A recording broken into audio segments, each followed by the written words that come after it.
Hello बच्चों एवं दोस्तों, आज हम इलेक्ट्रोकेमिस्ट्री के एक इम्पोर्टेंट टॉपिक पर चर्चा करने जा रहे हैं, जिसका नाम है इलेक्ट्रोकेमिकल सेल। क्या नाम बताया है? इलेक्ट्रोकेमिकल सेल बताया है। और इसकी डेफिनेशन बताना है, इसका स्ट्रक्चर बताना है और इसकी करैक्टरिस्टिक आपको आज के लेक्चर में बताना है। कल के लेक्चर में हमने आपको बता दिया था, इलेक्ट्रोकेमिस्ट्री की परिभाषा बता दी थी, ऑक्सीडेशन, रिडक्शन बता दिया था। ठीक है भाई।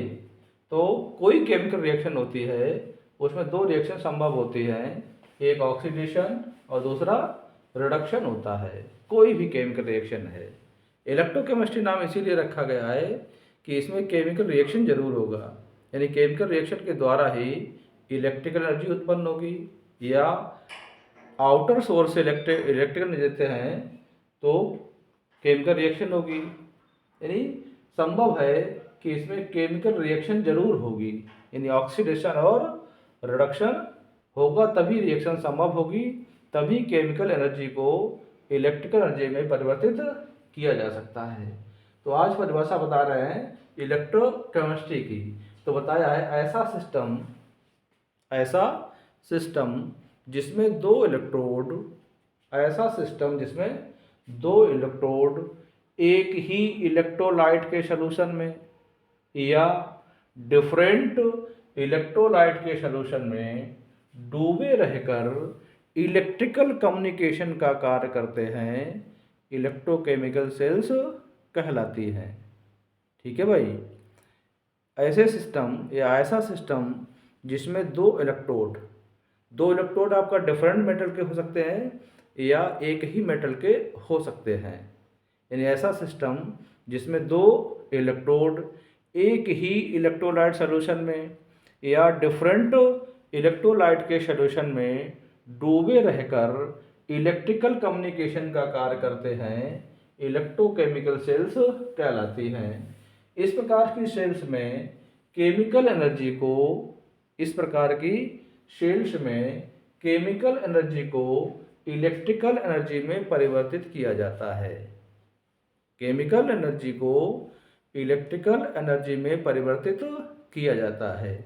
तो परिभाषा आपको आ गई। इसमें दो इलेक्ट्रोड होंगे और दोनों इलेक्ट्रोड एक ही मेटल के हो सकते हैं या डिफरेंट मेटल के हो सकते हैं। इन दोनों मेटल्स को एक ही इलेक्ट्रोलाइट के सॉल्यूशन में या डिफरेंट इलेक्ट्रोलाइट के सॉल्यूशन में डुबा दिया जाता है, जिससे इलेक्ट्रिकल कम्युनिकेशन की क्रिया उत्पन्न होती है। इस सेल को हम क्या कहेंगे? इलेक्ट्रोकेमिकल सेल्स कहती हैं।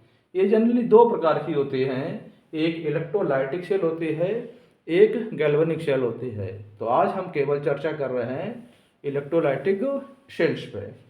तो कैसे बनाते हैं? एक हम कोई पात्र ले लेते हैं, उसमें इलेक्ट्रोलाइट सॉल्यूशन डाल देते हैं, ठीक है भाई, और उसमें दो इलेक्ट्रोड डाल देते हैं।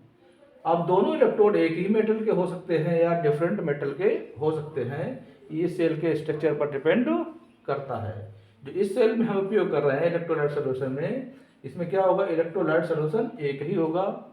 जो इलेक्ट्रोड हैं उनको जो डुबाया जाएगा, उनको क्या कर सकते हैं? डिफरेंट मेटल के हो सकते हैं या एक ही मेटल के हो सकते हैं। और इन दोनों सेल्स को एक बैटरी के द्वारा जोड़ दिया जाता है।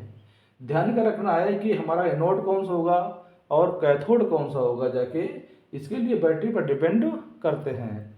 जो इलेक्ट्रोड बैटरी के धनात्मक सिरे से जुड़ा होता है, किससे? जो बड़ा वाला होता है धनात्मक होता है, जो छोटा पार्ट होता है वो ऋणात्मक होता है। तो जो इलेक्ट्रोड बैटरी के धनात्मक सिरे से जुड़ा होता है उसे एनोड कहते हैं, और जो इलेक्ट्रोड बैटरी के नेगेटिव सिरे से जुड़ा होता है उसे कैथोड कहते हैं। इस प्रकार से सेल का स्ट्रक्चर कंप्लीट हो जाता है। इसमें क्या होता है? वो है सेल। इसके बारे में स्ट्रक्चर बारे में बता दिया है कि एक इलेक्ट्रोलाइट सॉल्यूशन लेंगे, उसमें दो इलेक्ट्रोड डुबा देंगे और दोनों इलेक्ट्रोडों को एक बैटरी की सहायता से जोड़ देते हैं। जो बैटरी के धनात्मक सिरे से जुड़ा होता है वो एनोड कहलाता है, और जो बैटरी के नेगेटिव सिरे से जुड़ा होता है वो कैथोड कहलाता है। अब इलेक्ट्रोकेमिकल सेल्स में होता क्या है, कहाँ पर ऑक्सीडेशन होता है, कहाँ पर रिडक्शन होता है, उसके बारे में बता रहे हैं। इस सेल के बारे में बताया है इलेक्ट्रोकेमिकल सेल, यानी वो है सेल जिसमें आउटर सोर्स से एनर्जी देने पर, बाहरी सोर्स से एनर्जी देने पर केमिकल रिएक्शन होती है। क्या होता है इसमें, वह सेल जिसमें आउटर सोर्स से एनर्जी देने पर केमिकल रिएक्शन होती हैं। इस प्रकार की सेल में इलेक्ट्रिसिटी प्रवाहित की जाती है। तो एनोड पर ऑक्सीडेशन, यहाँ पर क्या होगा, ऑक्सीडेशन, और कैथोड पर रिडक्शन की क्रिया होती है। तो इस सेल में होता क्या है कि एनोड पर ऑक्सीडेशन और कैथोड पर रिडक्शन होता है। जैसे देखो, हमने एक सोल्यूशन लिया है ZnCl2 सोल्यूशन लिया, ZnCl2 का डाइल्यूट सोल्यूशन किया और उसमें क्या किया हमने, इलेक्ट्रिसिटी प्रवाहित कर दी। ZnCl2 का सोल्यूशन है तो उसमें क्या किया हमने, इलेक्ट्रिसिटी जैसे ही प्रवाहित की तो क्या उसका अपघटन हो जाएगा, ZnCl2 का अपघटन हो जाएगा। और ZnCl2 का जब अपघटन करेंगे तो किसमें ब्रेक होगा, Zn2 पॉजिटिव और प्लस ट्वाइस Cl एक नेगेटिव में इसका अपघटन हो जाता है। जैसे दिखाया गया है ZnCl2 के डाइल्यूट सॉल्यूशन में इलेक्ट्रिसिटी प्रवाहित करने पर ZnCl2 का अपघटन Zn2 पॉजिटिव आयन और ट्वाइस Cl एक नेगेटिव में हो जाता है, जिसके परिणाम स्वरूप Zn2 पॉजिटिव आयन का कैथोड पर Zn में रिड्यूस हो जाता है।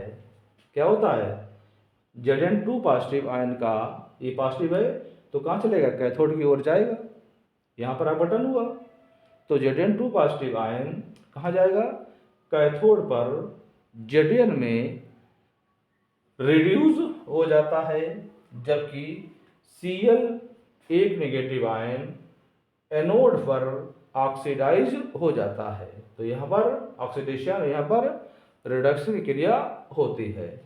अब आपको बताएंगे कि इलेक्ट्रिसिटी प्रवाहित करने पर आपको Zn2 पॉजिटिव और ट्वाइस Cl आयन बन गए थे, तो कैथोड पर Zn2 पॉजिटिव Zn में रिड्यूस हो रहा है, जबकि एनोड पर ट्वाइस Cl एक नेगेटिव Cl2 में ऑक्सीडाइज हो रहा है। अब इसके लक्षण बताएंगे, इस सेल के कैरेक्टरिस्टिक बता रहे हैं आपको। तो पहला कैरेक्टरिस्टिक इसका क्या हो सकता है कि इसमें इलेक्ट्रिकल एनर्जी का केमिकल एनर्जी में परिवर्तन होता है। पहला पार्ट हो गया कि इसमें इलेक्ट्रिकल एनर्जी का केमिकल एनर्जी में परिवर्तन विद्युत अपघटन की भांति होता है।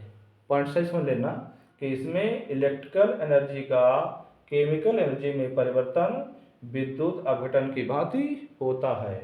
दूसरा पॉइंट बताया गया है इस सेल के बारे में कि इसमें दो इलेक्ट्रोड, जो दो इलेक्ट्रोड लगाए हुए हैं, इसमें दो इलेक्ट्रोड एक ही मेटल के या डिफरेंट मेटल के हो सकते हैं। थर्ड पॉइंट बताया गया है इसमें इलेक्ट्रोड एक ही मेटल के या डिफरेंट मेटल के हो सकते हैं, ये पहले ही पॉइंट बता चुके हैं।